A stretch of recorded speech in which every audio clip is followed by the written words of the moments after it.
Numbers 22. When the Israelites traveled to the plains of Moab and camped along the Jordan across from Jericho, now Balak, son of Zippor, saw all the Israelites had done to the Amorites. And Moab was terrified because there were so many people. Indeed, Moab was filled with dread because of the Israelites. The Moabites said to the elders of Midian, "This horde is going to lick up everything around us, as an ox licks up the grass of the field." So Balak, son of Zippor, who was king over Moab at the time, sent messengers to summon Balam, son of Beor, who was at Pethor near the river in his native land. Balak said, A people has come out of Egypt. They cover the face of the land and have settled next to me. Now come and put a curse on these people, because they are too powerful for me. Perhaps then I will be able to defeat them and drive them out of the country, for I know that those you bless are blessed, and those you curse are cursed. The elders of Moab and Midian left, taking with them the fee for divination.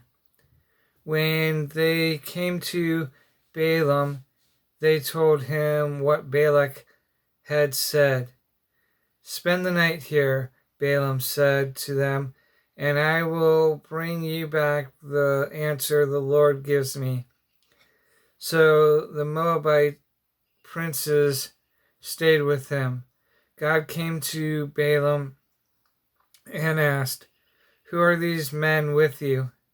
Balaam said to God, "Balak, son of Zippor, king of Moab, sent me this message. A people has come out of Egypt, covers the face of the land. Now come and put a curse on them for me. Perhaps then I will be able to fight them and drive them out." But God said to Balaam, "Do not go with them. You must not put a curse on those people, because they are blessed." The next morning, Balaam got up and said to Balak's princes, "Go back to your own country, for the Lord has refused to let me go with you." So the Moabite princes returned to Balak and said, "Balaam refused to come with us." Then Balak sent other princes, more numerous and more distinguished than the first. They came to Balaam and said, "This is what Balak, son of Zippor, says. Do not let anything keep you from coming to me, because I will reward you handsomely and do whatever you say.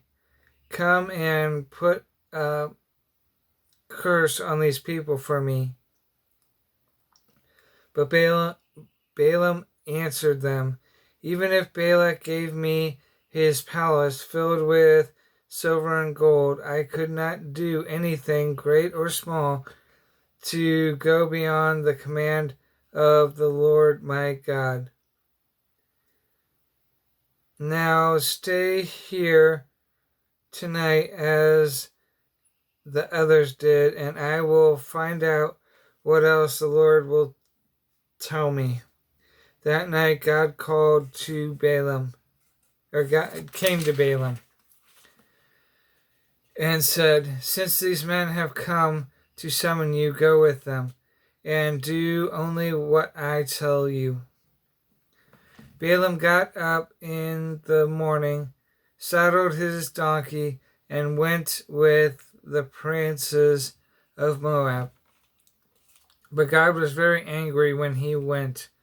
The angel of the Lord stood in the road to oppose him. Balaam was riding on his donkey, and his 2 servants were with him.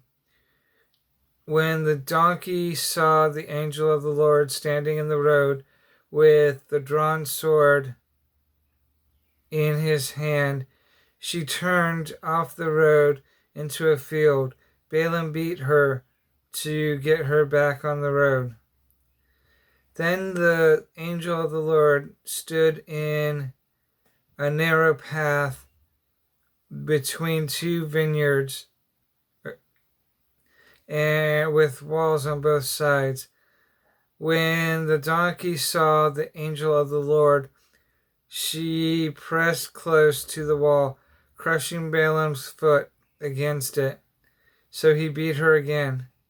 Then the angel of the Lord moved on ahead and stood in a narrow place where there was no room to turn, either to the right or to the left.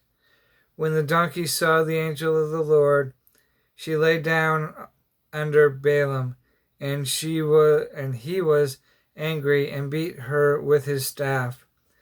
Then the Lord opened the donkey's mouth, and she said to Balaam, "What have I done to you to make you beat me these 3 times?" Balaam answered the donkey, "You have made a fool of me. If I had a sword in my hand, I would kill you right now." The donkey said to Balaam, "Am I not your own donkey, which you have always ridden in this day? Have I been in the habit of doing this to you?" "No," he said. Then the Lord opened Balaam's eyes, and he saw the angel of the Lord standing in the road with its sword drawn. So he bowed low and fell face down. The angel of the Lord said to him, "Why have you beaten your donkey these 3 times? I have come here to oppose you because your path is a reckless one before me." The donkey saw me and turned away from me these 3 times. If she had not turned away, I would certainly have killed you by now, but I would spare her. Balaam said to the angel of the Lord, "I have sinned. I did not realize you were standing in the road to oppose me. Now, if you are displeased, I will go back." The angel of the Lord said to Balaam, "Go with these men, but speak only what I tell you." So Balaam went with the princes of Balak. When Balak heard what that Balaam was coming, he went to meet him at the Moabite town on the Aranan border, at the edge of his territory. Balak said to Balaam, "Did I not send you an urgent summons? Why didn't you come to me? Am I not able to reward you?" "Well, I have come to you now," Balaam replied, "but can I say just anything?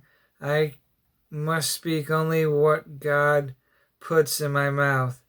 Then Balaam went with Balak to Kiriath Hazoth. Balak sacrificed cattle and sheep and gave some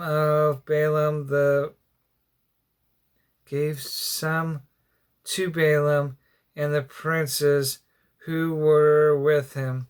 The next morning Balak took Balaam up to Bamoth Baal, and from there he saw part of the people.